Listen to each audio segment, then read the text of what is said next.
Hello, listeners. This is Tara Jolly, also known as LeadDog Alaska.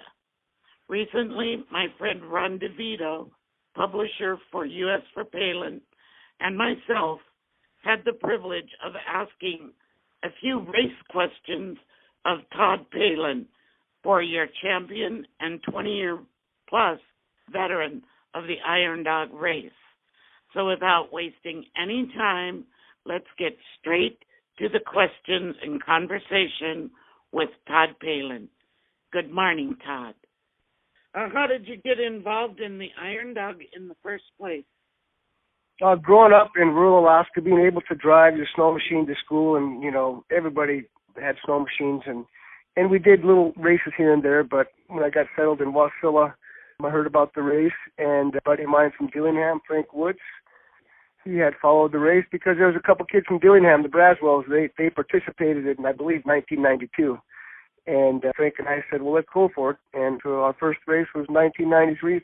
Frank and I, we finished 5th overall, but we get welded up in McGrath, so we got bumped down into trail class. We did very well the first year. Oh, that just makes me smile. Anyway, Todd, what keeps you wanting to race? The Iron Dog just gets under your skin. It's hard to pick away. You finish the race, you kind of like, I don't think I'll do that again, but traveling across Alaska, going through all the remote villages and sharing that experience with them and spending time out in the, we do layovers in the villages and catching up with our friends that we see once a year. That's a big part of doing the race every year. And it's a good group of guys that we compete against and practice with. And so no, that's what keeps us going. And, it's a very expensive gym membership, but, what a guy does to get out of town for a week. That's awesome. I know myself, I love going out to the remote communities to see people just like you do. Yep. So what's been your worst experience on the trail? Worst experience on the trail in 21 years of racing. I've had a couple accidents, falling in a river or getting stuck in water, or I've been pretty lucky or blowing up a motor.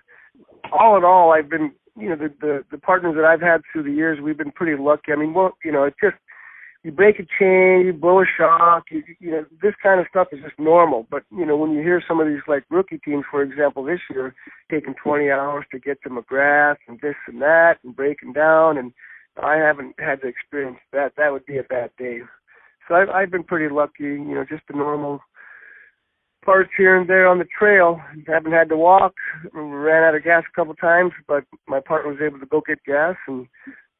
But all in all, it's been great. Didn't you break your arm one year? Yeah, I fractured my arm one year in 2008. I mean, that was a bad deal. And then in 2006, losing by 1 second, that was a bad deal. So those 2 years were on the bottom of the list as far as favorite years. There has to have been some sort of warm, kind of tender-hearted. I know that's kind of an odd question, but what was your most tender memory that warms your heart when you recall? I don't think it warms your heart. It's just like the funny parts of the race, out there strategizing against other teams, and you come up on a team and they're broke down, and your partner drives by and says, "Oh, looks like he's working on his front end," and then I'll drive by and say, "Oh, looks like he's going to the bathroom." I mean, it's kind of hard to describe some of the stuff that goes on in the inner circle of the race itself.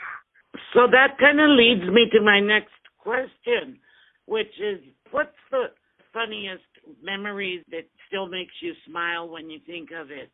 Well, coming across the finish line first is a big smile. Those 4 times first is pretty awesome. So, I mean, that's the whole goal of participating in this race, is to win.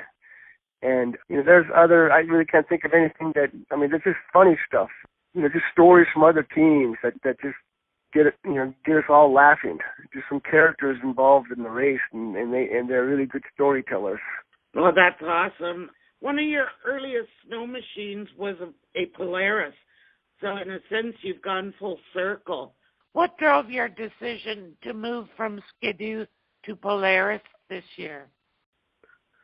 Well, growing up in Dillingham and then in Glen Allen, my dad had a Montgomery Ward Snowjet with the cable recoil, and he basically said if you could start it, you could drive it. So I got all my buddies around in the trailer park that we lived in Glen Allen, and we started that baby up, and away we went. And then a year or two later, he bought a brand new Polaris 250 Colt for I think $750, 1974 model or 72 or something around there. And so I put a lot of time on that. And then also my mom out in Dillingham, she's been a Polaris dealer since the early 70s. But I ran Polaris the first many years of the Iron Dog from 93 to 98. And in that time, I had a Polaris dealership myself with a partner with a couple buddies of mine. And we just sold Polaris products out in Big Lake, and it's kind of hard just to sell one brand. You got to be really diversified. And we had a bad snow year in 96, and somebody wanted to buy us out, so we sold. And then 99 was when we jumped on Arctic Cat, Dwayne and I. During that time, the Arctic Cat sleds were pretty dominant. They had won 3 in a row, and or two years in a row, and just being passed by those Arctic Cats. So we, and then there was more support for us on Arctic Cat. So we ran Arctic Cat, had good success in Arctic Cat. I won the race 3 times in Arctic Cat. And then in 2013, partnered with Scott Davis, who's a longtime Arctic Cat guy, recognizing that Ski-Doo had a better product now with the E-Tech motor and just a lighter chassis, a better riding sled. So we made the move because Arctic Cat, they're still working on a real competitive Iron Dog sled. So anyway, I was with Ski-Doo with Scott Davis, 2013. And then we did 1 year there. Then I was Ski-Doo 2014 with Tyler Huntington, and then kind of hard to explain why I left Ski-Doo, but it all come down to my partner Tyler Huntington, who's the 2010, 2011 champ. He's a Polaris guy, and so he had a really good deal with Polaris, the Outpost dealership in Fairbanks, and that's why he wanted to get back on Polaris, and that's why I made the switch. I have to ask about the conditions this year that were so snowless. And so how did the conditions this year seem to you? Oh, it was just terrible. 300 miles of no snow. I mean, the Farewell Burn was one thing, but between Ophir and Poorman, where there's no snow and normally there's snow there. So you get to the burn, and then you go grab at the Kotna, and then the Kotna to Ophir, and then all of a sudden there's no snow again. It's like, this is terrible. I mean, but the machines, all in all, they held up. I mean, you look at the guys that finished, and it's amazing that, regardless of what brand you're on, that they were able to go through that gnarly stuff. But I used to look at those guys riding the bikes from Big Lake up to McGrath or skiing or walking, and like, what are those guys thinking? But now I can't really look at them in a different light, because they could look at us going, hey, what are they thinking driving a snow machine 300 miles over no snow? What are your own Iron Dog plans for the future? I'm not sure. This last year we finished, but we wanted to be more competitive, but we weren't fully prepared. We had an accident 10 days before the race this year. We were going to do a 1,000-mile run down the Yukon and check out the trail down river from Nenana, and Tyler had an accident right in front of me. He banged up his arm. This is all 10 days before the race, and his sled was broadside in the trail, and by the time I seen what was going on, I T-boned his sled, so both our practice sleds were just beat up. And so that 10 days before the race, we like to put in 1,000 miles before the race, and that hampered that. And then plus him being injured, he says that he's done racing. I mean, 2013 he had a really bad accident up in Shaktoolik training. He and Evan Booth, a few miles north of Shaktoolik, he hit a stump with his hip, and he changed out, he had a bunch of screws, and it's amazing that he even raced this year. So it bothered him this year, and I think he's got to, get something done with it. He's a young man, but his pelvis just shattered, and got chain and screws hold it all together. But so we're just wrapping up this year's race, getting the sled back to the dealer, and getting our thank yous out to the sponsors. And you always don't make too quick decisions after the race. You just kind of want to wait and see how things settle out. You mentioned your former championships, and I've been a big fan, following you for a long time. That you're just always the top dog in my book. In closing, I want to ask you if you want to share anything that I didn't think of, or that I thought it's not in my memory, but it's yours. Is there anything you'd like to share that I totally didn't think of?